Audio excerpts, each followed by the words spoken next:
Antes de sumergirte en esta increíble historia, considera suscribirte al canal y activar la campanita.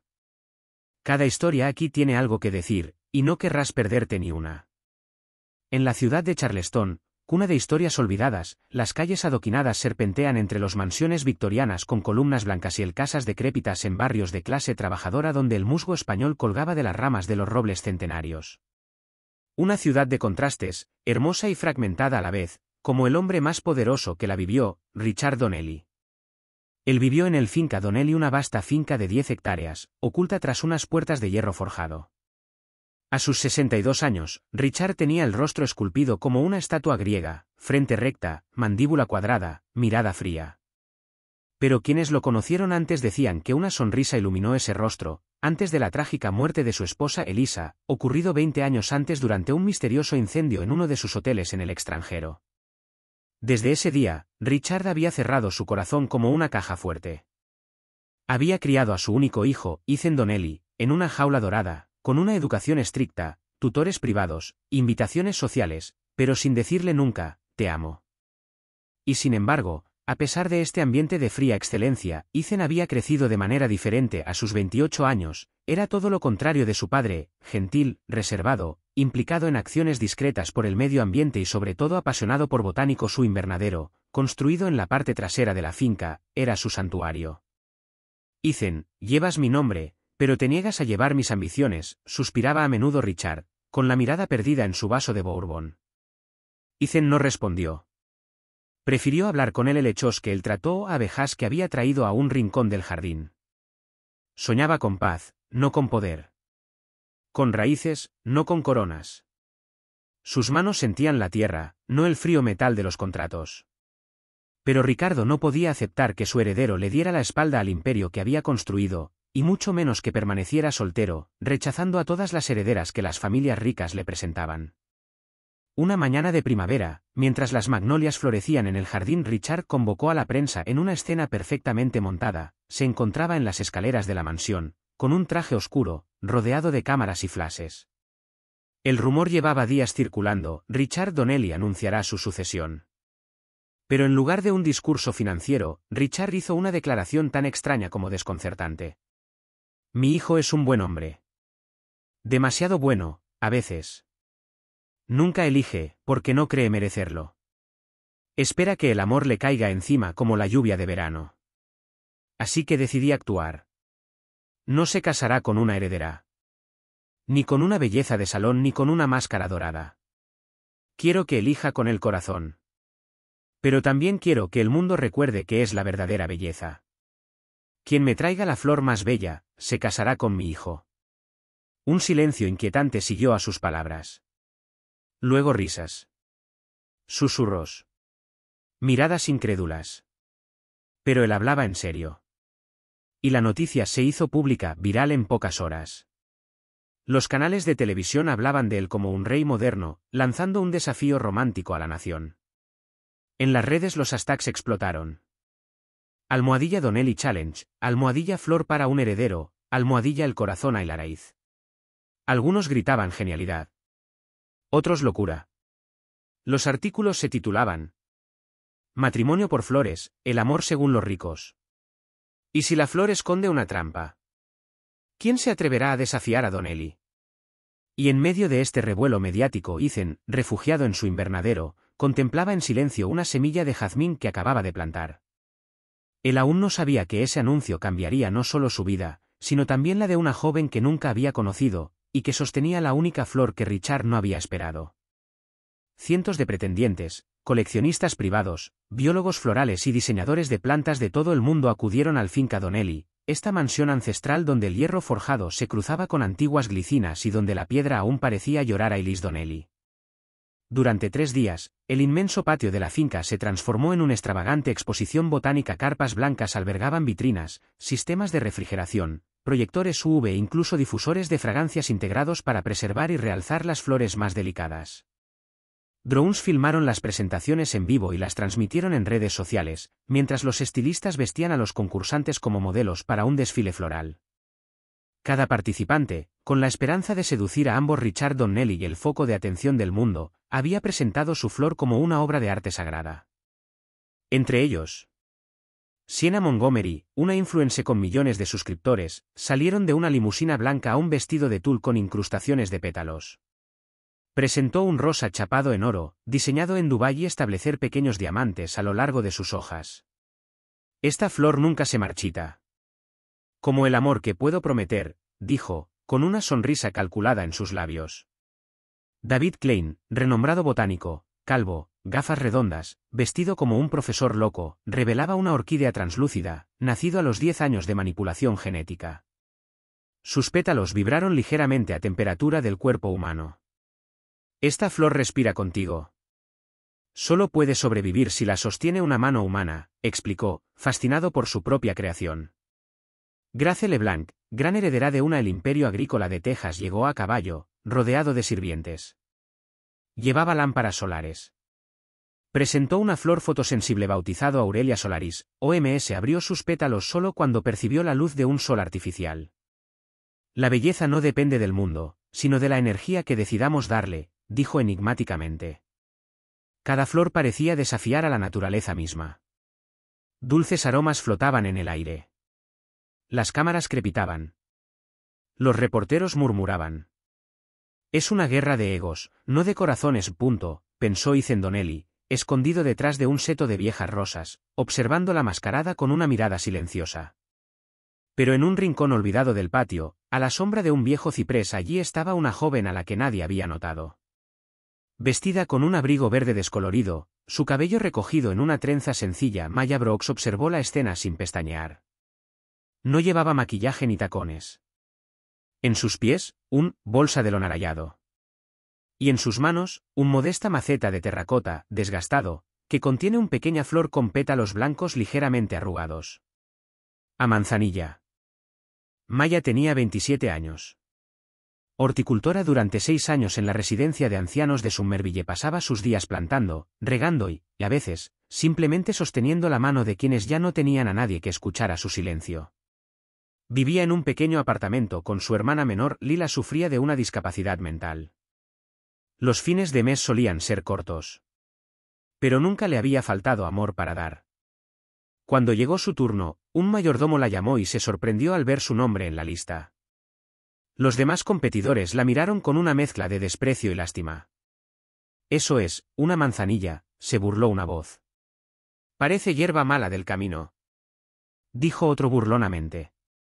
Maya no se inmutó. Avanzó con calma, cada paso una protesta silenciosa contra la arrogancia que la rodeaba. Sus botas embarradas contrastaban con los brillantes zapatos de tacón que relucían bajo los focos. Colocó su olla sobre la mesa destinada a las presentaciones, limpió suavemente una hoja polvorienta con el dorso de su manga y luego extendió una sobrescrito a mano al mayordomo. No es mi flor, dijo simplemente. Es de otra persona. El mayordomo frunció el ceño, leyó rápidamente la carta y luego se la entregó a Richard, quien la leyó en voz alta. Me llamo Eleanor Jenkins. Tengo 89 años. Me dijeron que nunca volvería a ver a mis hijos. Que la vida me retendría aquí hasta el final. Pero Maya me dio una semilla y me dijo, plántala. Nunca se sabe qué puede crecer después. Cuide esta manzanilla. La regué. Le hablé. La cuidé como si fuera mi futuro. Mientras crecía, todavía me sentía viva. Floreció ayer. Y yo, me fui anoche. Maya prometió usarlo en su competencia. Si esta flor no gana, no importa. Ya salvó una vida. ¿Mío? Un pesado silencio cayó sobre la asamblea. No más risas. Incluso las cámaras parecían haberse congelado. Maya, erguida, con las manos cruzadas frente a ella, miraba a su pequeña manzanilla. No tenía nada que demostrar. Había venido como testigo, no como un rival. Y sin saberlo, en ese preciso momento, ella acababa de plantar la primera semilla en el corazón del propio Richard Donnelly. Richard Donnelly recorrió los senderos floridos con una lentitud casi religiosa. Durante 2 días enteros, vestido con traje oscuro y sombrero de fieltro, examinó cada planta con silenciosa atención. Apenas hizo preguntas. Simplemente, mirar, de sentir, de tocar a veces un pétalo con la punta de los dedos, como tocando un recuerdo lejano. Observaba formas, colores, olores, pero más que eso, parecía estar buscando que no se puede explicar lo que los focos no ven. Lo que las ventanas ocultan. Algunos candidatos intentaron seducirlo con discursos científicos o poéticos, otros, frustrados por su silencio, se impacientaron. Pero Richard permaneció impasible. Al final del segundo día, llegó el veredicto. La multitud contenía la respiración. Las cámaras enfocadas en la escalera central de la mansión aguardaban el momento espectacular. Un nombre prestigioso. Una flor imposible. Una elección que acapararía titulares. Richard bajó los escalones lentamente, con expresión grave. Entonces se detuvo, recorrió la asamblea con una mirada lenta y profunda, y por Maya Brooks, todavía con su abrigo verde puesto, sosteniendo la maceta de terracota en sus manos. Un murmullo de conmoción recorrió la multitud. Exclamaciones de indignación, susurros de enfado. Richard finalmente habló, su voz profunda, despojada de todo artificio.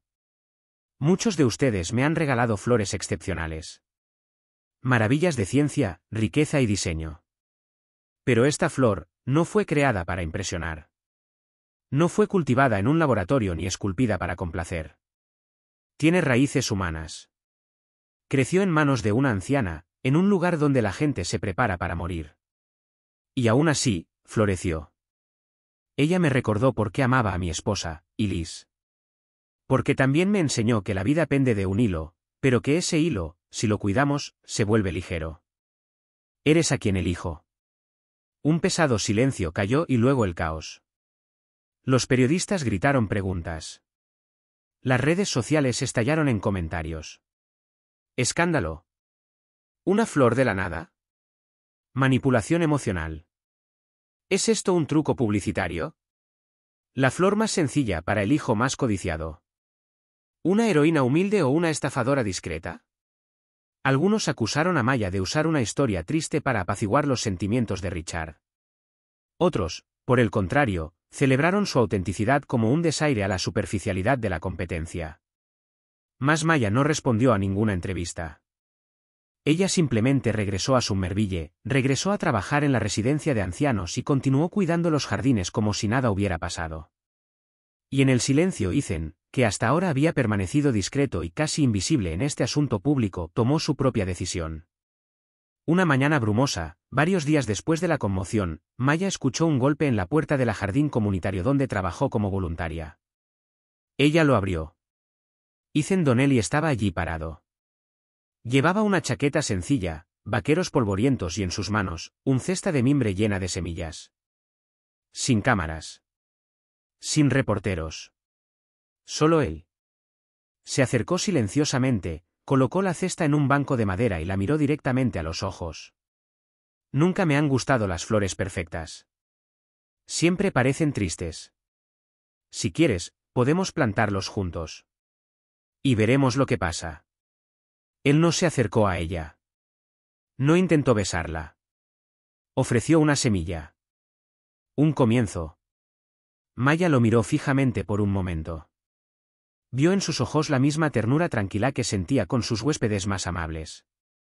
Ella asintió. Sí, veamos qué pasa. Y ese día plantaron. Lado a lado. Silencioso. Presente. Una hilera de capuchinas. Semillas de albahaca. Unas amapolas. Sin besos. Sin juramentos. Más dos corazones en conversación, que estaban aprendiendo a crecer juntos. Y en medio del jardín, en un rincón un poco apartado, la manzanilla de Eleanor continuó viva. Pequeño. Frágil. Pero invicto. Los meses pasaron como un suspiro lento.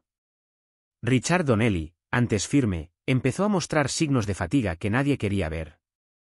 Una enfermedad que mantenía en secreto, como un secreto demasiado pesado para compartir, estaba devorando lentamente su vigoroso cuerpo.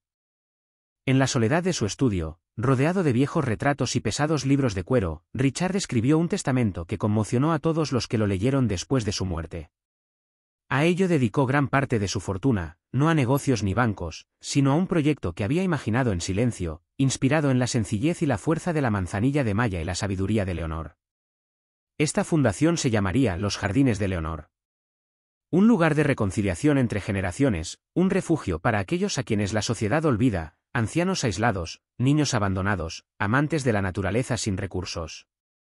Un proyecto para cultivar no solo flores, sino sobre todo conexiones. Richard designó a Maya y Ethan como los guardianes de esta visión. Una elección inesperada, pero profundamente sincera, que finalmente selló la reconciliación entre padre e hijo. 2 años después, bajo un cielo claro de primavera, se celebró la primera ceremonia en el primer jardín de Leonor, ubicado en el corazón de un modesto vecindario de Charleston. Donde antes solo había cemento y silencio, ahora florecían hileras de flores silvestres, vegetales coloridos y espacios para que los niños jugaran, aprendieran y se maravillaran. Los niños se reían mientras cavaban la tierra. Los ancianos contaron sus recuerdos mientras plantaban semillas. Las personas sin hogar vinieron buscando un poco de paz y dignidad. Todos unidos por la simple magia del jardín. En el centro, sobre una tosca plataforma de madera, Ethan y Maya estaban uno al lado del otro. Sus manos se rozaron y luego se encontraron. No por obligación, sino por una profunda conexión. Ethan se dirigió a la asamblea con una voz clara y suave.